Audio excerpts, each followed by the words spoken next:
आप देख रहे हैं एसडीएम न्यूज़। मैं हूँ रियाज अंसारी। इस वक्त मैं महाराष्ट्र के ऐतिहासिक शहर औरंगाबाद से बात कर रहा हूँ और आज मेरा एक बार फिर विषय है औरंगाबाद वर्सेस संभाजीनगर, छत्रपति संभाजीनगर इस नाम विवाद को लेकर है। हम देख रहे हैं पूरे महाराष्ट्र में अनेक जगहों पर कुछ जातिवादी पोस्ट को लेकर, कभी औरंगजेब रहमतुल्लाह अलैह के फ़ोटोज़ को लेकर, कभी टीपू सुल्तान के फ़ोटोज़ को लेकर, कभी आदरणीय संभाजी महाराज, शिवाजी महाराज के जो भी है और जो धार्मिक कोई भावना भड़काने वाली पोस्ट को लेकर कुछ हालात ख़राब भी हुए हैं। मैं तमाम महाराष्ट्र की, क्योंकि ये मामला औरंगाबाद में ज़्यादा गरमाया हुआ है, तो औरंगाबाद ज़िले के साथ साथ मैं तमाम महाराष्ट्र की जनता से कुछ पूछना चाहता हूँ, उनसे कुछ कहना चाहता हूँ और साथों साथ मैं महाराष्ट्र के तमाम पार्टीज़ के नेताओं से भी कुछ कहना चाहता हूँ। और मुझे विश्वास है कि आप इस संदेश को बहुत गंभीरता से लेंगे, समझबूझ के साथ लेंगे और इसे समझने का प्रयास करेंगे। देखिए, औरंगज़ेब रहमतुल्लाह अलैह, टीपू सुल्तान, आदरणीय संभाजी महाराज, शिवाजी महाराज, अगर हम आज की बात करें तो पूरी ईमानदारी से बताइए कि पूरे महाराष्ट्र में चाहे कोई भी धर्म समाज का व्यक्ति हो, हिंदू हो, सिख हो, ईसाई हो, जो भी हो, क्या किसी ने औरंगज़ेब रहमतुल्लाह अलैह को देखा, टीपू सुल्तान को देखा, आदरणीय संभाजी महाराज को देखा, आदरणीय शिवाजी महाराज को देखा? यकीनी तौर से हमने इतिहास को पढ़ा है, इतिहास में सुना है और हमारे पूर्वजों से सुना है कि पहले क्या हुआ था, कैसे हुआ था। और आज सबको पता है कि जब देश आज़ाद हो रहा था, जब देश अंग्रेज़ों की ग़ुलामी में था, तो कितनी मुसीबतों के बाद, कितने हज़ारों जान का बलिदान देने के बाद हमें भारत देश आज़ाद हुआ है, हमें आज़ादी नसीब हुई है। हमें कोई एहसास नहीं है, हम एक आज़ाद भारत में पैदा हुए हैं और हमें कुछ लगता ही नहीं है, हमें लगता है कि सब ऐसे ही चल रहा है। लेकिन ज़रा कल्पना कीजिए, हम जब कलेक्टर ऑफिस, विभागीय आयुक्त, महानगर पालिका में देखते हैं कि कई संगठन के लोग, पार्टी के लोग, पानी की समस्या है, लाइट की समस्या है, रोड की समस्या है, उसको लेकर निवेदन देते हैं, दो धरने पे बैठते हैं, तो आपको बहुत तकलीफ़ होती है। आप बार बार निवेदन देते हैं तो आप चिढ़ जाते हैं, गुस्सा उतारते हैं, नाराज़ होते हैं, जबकि सरकार आपकी है और आपके वोटर चुन के आए हुए प्रतिनिधि आपके हैं, उसके बाद भी आपके काम नहीं होता है तो आपको इतना गुस्सा आता है। ये आपको मैं उदाहरण बता रहा हूँ। तो ज़रा कल्पना कीजिए, जब देश अंग्रेज़ों की ग़ुलामी में था तो कितना संघर्ष हमारे पूर्वजों ने किया था, जिसमें हिंदू भी थे, मुसलमान भी थे, सिख थे, ईसाई थे, सभी धर्म जाति, पिछड़ी जाति के लोग भी शामिल थे। हर धर्म समाज के बलिदान इस आज़ादी में लगा हुआ है। और आज हम कितने आसानी से आज़ाद भारत में, आज़ाद देश में एक दंगे हो जाते हैं, छोटी छोटी बात को हम आपस में लड़ लेते हैं, कभी हिंदू मुसलमान के नाम पे लड़ लेते हैं, कभी अन्य जाति के भेदभाव की बात पे लड़ लेते हैं। क्या आपको नहीं लगता कि ये एक बहुत हैरानकुन बात है, ये बहुत शर्मनाक बात है कि हम कहाँ जा रहे हैं, जबकि दुनिया ग्लोबल बन गया है। यानी नई टेक्नोलॉजी ने, व्हाट्सएप ने, फेसबुक ने और साइंस के दौर ने पूरी दुनिया को सिमट कर रख दिया है। ऐसा लगता है कि पूरी दुनिया एक शहर के मानिंद है, इतना हम करीब हो गए हैं। बाहर क्या चल रहा है, क्या नहीं चल रहा है, हमको 5 मिनट मालूम पड़ जाता है। इतना हम एडवांस चल रहे हैं, इतना हम आगे चल रहे हैं। फिर क्या कारण है कि हम ज़्यादा खुशहाल बनने के बजाय और ज़्यादा अच्छे से मिलजुल के रहने के बजाय हम आपस में लड़ने में मसरूफ़ हैं? क्या आपको नहीं लगता कि ये गलत बात है? अब थोड़े उदाहरण के वास्ते मैं, क्योंकि महाराष्ट्र का मैं रहने वाला हूँ और महाराष्ट्र में ज़्यादा गतिविधियाँ चल रही है, तो मैं तमाम महाराष्ट्र की तमाम जनता से पूछना चाहता हूँ। थोड़ी देर के वास्ते मान लीजिए किसी ने अगर धार्मिक पोस्ट वायरल किया, भड़काने वाली, या महापुरुषों के बारे में कुछ किया, तो ये कहाँ तक सही है कि उसके वास्ते हम आपस में लड़ जाए, आपस में भिड़ जाए? क्या हमारे महापुरुषों ने हमें यही सिखाया था? क्या हमारे महापुरुषों का ये उपदेश था कि तुम मानवता को भूल जाओ, तुम एकता को भूल जाओ, तुम आपस में एक लड़ाई करो, तुम आपस में एक दूसरे के जान के दुश्मन हो जाओ, बस्तियों को आग लगा दो, गरीब लोगों के कारोबार को आग लगा दो? और आज़ाद भारत में हमारा ही जो पुलिस प्रशासन होता है उसके ऊपर हम पथराव करें, हमारे नेताओं को हम बुरा भला कहें या हमारी सरकार को हम बुरा भला कहें? ज़रा सोचा है कभी आपने? क्या इसके अलावा क्या हम बैठ के बातचीत करके इसका समाधान नहीं कर सकते कि गलत हुआ है तो दोबारा ना हो? मान लीजिए अगर कोई पोस्ट अगर वायरल भी होती है तो क्या ये आपका कर्तव्य नहीं है कि उसको हम अच्छे अंदाज से जिस गाँव की घटना है, जिस शहर की घटना है, वहाँ के कुछ नेता बोलो, कार्यकर्ता बोलो, सोशल वर्कर बोलो, वो करीब की पुलिस स्टेशन में जाए, पुलिस आयुक्त से मुलाकात करे, अपने एरिया वाइज जो भी ग्रामीण में एसपी होते हैं, डीएसपी होते हैं, उनसे मुलाकात करें कि सर ये हमारे गांव के अंदर, शहर के अंदर या बड़े सिटी के अंदर इस तरह की पोस्ट आई हैं महापुरुषों के बारे में, जो भी है भड़काने वाली, इसके ऊपर देखिए। क्या इस तरीके से हम कानून की मदद लेके काम नहीं कर सकते? अगर हम अपने हाथों से अपने बस्तियों में आग लगा देते हैं, अपने शहरों को तहस नहस करते हैं और पुलिस प्रशासन पर पथराव करते हैं, शहर को बंद कर दिया जाता है, कर्फ्यू लग जाता है, हालत लाइन ऑर्डर ख़राब हो जाता है, बताइए ना नुकसान किसका हो रहा है? क्या किसी दुश्मन देश का नुकसान हो रहा है? क्या कभी आपने सोचा है कि हम कितना गलत कर रहे हैं? मैं ये नहीं कह रहा हूँ कि जो गलत हो रहा है कि वो उसको छोड़ दिया जाए। मेरा सिर्फ तमाम, चाहे हिंदू हो, मुसलमान हो, सिख हो, ईसाई हो या कोई भी धर्म की जाति हो, आपसे मेरा हाथ जोड़ के एक निवेदन है, एक विनती है कि अगर कोई पोस्ट अगर वायरल भी होती है, कोई अगर कुछ शरारती लोग, कुछ बदमाश लोग, कुछ समाज दुश्मन कंटक जो होते हैं, वो अगर जानबूझ के अगर दो समाज को लड़ाने का कोशिश करते हैं, नापाक कोशिश करते हैं, तो क्या हम उनको नाकाम नहीं बना सकते?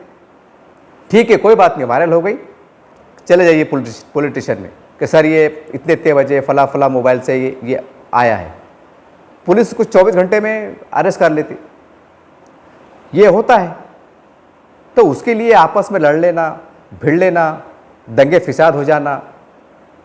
तो कल्पना कीजिए कि देश को आज़ाद कराने के वास्ते मुसलमान भी फांसी पे लटका था, हिंदू भी फांसी पे लटका था, सिख भी फांसी पे लटका था, ईसाई भी फांसी पे लटका था। कोई धर्म का ऐसा नहीं होगा, चाहे पहले या देर या आखिरी समय में, हर किसी को एक न एक व्यक्ति को फांसी पे लटकना पड़ा। कोई शहीद हुआ, कोई 8 साल 10 साल जेलों में गुजारे और भूखे प्यासे रहे, जंगलों में भटके। ज़रा कल्पना कीजिए, जब आज़ाद कराने के वास्ते हम जब साथ में रहे, हाँ, मंदिरों में बैठे, मस्जिदों में बैठे, गिरजाघरों में बैठे, उस वक्त हमने कभी सोचा नहीं कि तू हिंदू है, मैं मुसलमान है। फिर आपने आज़ाद कराया क्यों देश को? मेरा एक सवाल है, तमाम मेरे देशवासियों से सवाल है कि फिर जब आपको आपस में लड़ना ही था, एक दूसरे के खून के प्यासे बनना ही था, तो फिर आपने आज़ाद कराया क्यों? रहने देते ऐसी, क्या फ़र्क पड़ता था? फिर अंग्रेज राज करते, इससे ज़्यादा क्या फ़र्क पड़ता था? कम से कम अंग्रेज़ों के दौर में हम मिलकर तो रहते थे। क्या अच्छा दौर था, हालांकि ग़ुलामी का दौर था, जुल्म ज़्यादती का दौर था, लेकिन कभी आपने ज़रा 5 मिनट ठंडे दिमाग से बात को सोचा कि जब ग़ुलामी में थे तो हिंदू क्या, सिख क्या, ईसाई क्या, मुसलमान क्या, हम सब मिल के थे। और जब आज़ाद हुआ तो हम एक दूसरे की नफ़रतें बढ़ गई, हम एक दूसरे के दुश्मन हो गए। ठीक है, अगर आपके मन में आ रहा होगा हिंदू मुसलमान को लेकर कि मैं पाकिस्तान बना या बांग्लादेश बना, तो सवाल ये है, क्या उसके लिए आज की पीढ़ी जिम्मेदार है? क्या आज के मुसलमान जिम्मेदार है? क्या उसके लिए आज के हिंदू जिम्मेदार है? कौन जिम्मेदार है? वो आज़ादी के टाइम जो बड़े बड़े लीडर हुआ करते थे, चाहे मुसलमान हो या सिख हो, ईसाई हो, हिंदू, जो भी हो, हालात के हिसाब से उन्होंने जो फैसले लिए वो जवाबदार है। तो उसके लिए आज आज़ाद भारत के अंदर जो लोग पैदा हुए हैं, चाहे किसी धर्म समाज के हो, उसको कहीं ना कहीं टारगेट पे रखना या उनकी आलोचना करना, ये कहाँ तक सही है?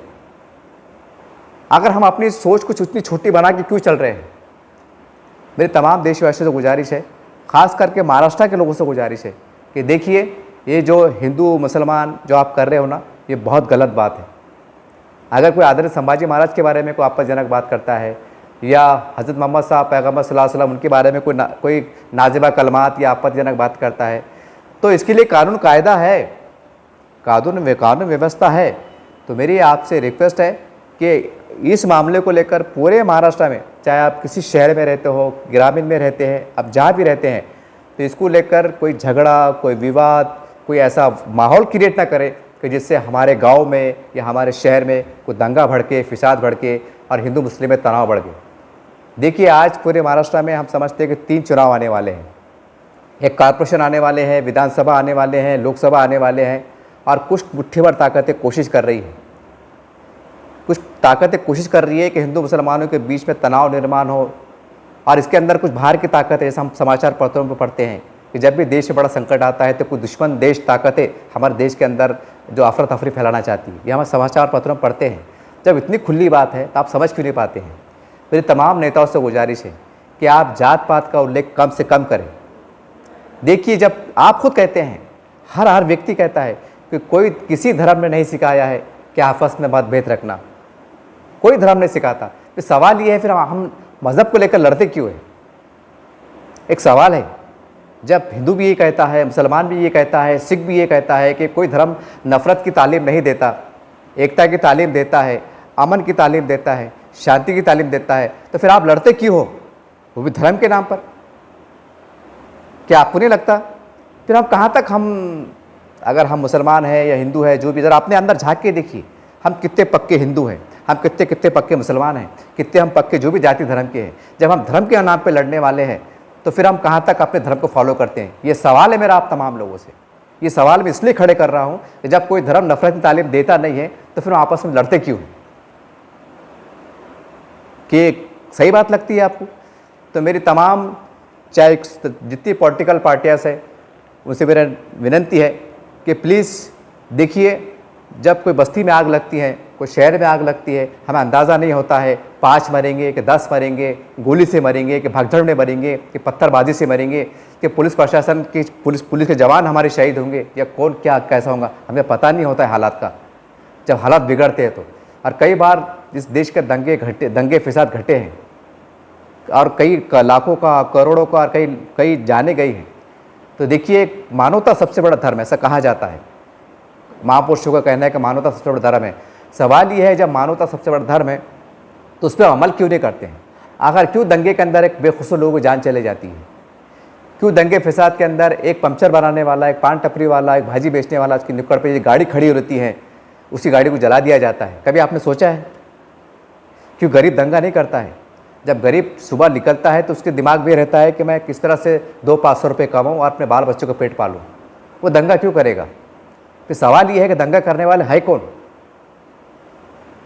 तो आपसे मेरी तमाम लोगों से गुजारिश है कि देखिए, औरंगाबाद की अगर मैं बात करूं, हो सकता है कि भाई कोर्ट का फैसला जो भी आए या तारीख बढ़ जाए, जो भी है, तो ये चाहे मैं मुसलमान हो या हिंदू, आपसे गुजारिश करता हूं कि देखिए, कोर्ट के फैसले को मानना हम सबकी जवाबदारी है, हम सबकी जिम्मेदारी है।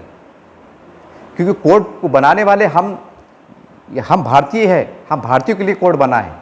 हमारे मतदाताओं से हम जो चुन के देते हैं, बाद में कोर्ट बनती है, पार्लियामेंट बनती है। कभी आपने गौर किया कि ये पार्लियामेंट बोलो, विधानसभा बोलो, ये कोर्ट हमारे लिए है। ये हमारे लिए जो बेहतर है, कानून के हिसाब से, संविधान के हिसाब से फैसले करते हैं। ये अपने मन से फैसले नहीं करते हैं। हाँ, कुछ फैसलों पे आपको कुछ नाराज़गी हो सकती है, लेकिन याद रखिए कि एक अदालतें जो होती हैं, ये जो सही होता है, जो ठीक लगता है, या बहुमत से जो बात निकल के आती है, उसके आधार पे भी जो है तो सबूत के हिसाब से फैसले होते हैं। तो आपसे गुजारिश है कि हिंदू मुस्लिम के नाम पे लड़ाई मत करो, औरंगाबाद संभाजी नगर नाम के ऊपर लड़ाई मत करो, इस पर राजनीति भी मत करो। कोर्ट का जो फैसला आएगा वो हमको मानना पड़ेगा, चाहे हिंदू हो, मुसलमान हो, जो भी हो। इसके ऊपर हमें लड़ाई लड़ना नहीं है, आपस में एक दूसरे के महापुरुषों पे अपमानजनक टीका करना नहीं है, जातिवाद के पोस्ट फैलाना नहीं है। तो मेरी आपसे गुजारिश है कि इस पर बहुत ज़्यादा पूरे महाराष्ट्र को, और चूँकि मैं इस वक्त औरंगाबाद से बात कर रहा हूँ, तो मैं तमाम औरंगाबाद के ज़िले की जनता से मेरा अनुरोध है, उनसे विनती है कि देखिए, अब यहाँ से बहुत चुनाव आने वाले हैं, कई तरह के त्यौहार आने वाले हैं, इसमें गरीब लोगों को नुकसान होता है। अभी मानसून चल रहा है, अब शेतकारी अपने अपने कामों में लगेंगे। पहले ही दुष्काड़ी के मसले आते हैं, कभी कभी सैलाब आ जाते हैं, बहुत सी शिकायत होती है, बहुत सी समस्याएँ होती हैं। तो ये इसको समझना पड़ेगा, क्योंकि हम एक अच्छे नागरिक हैं। अगर हम सच में हमारी धरती माँ से प्यार करते हैं, सच्चे हम भारत से प्यार करते हैं, खाली इनकलाब जिंदाबाद या भारत जिंदाबाद या भारत माता की जय बोलने से काम चलने वाला नहीं है।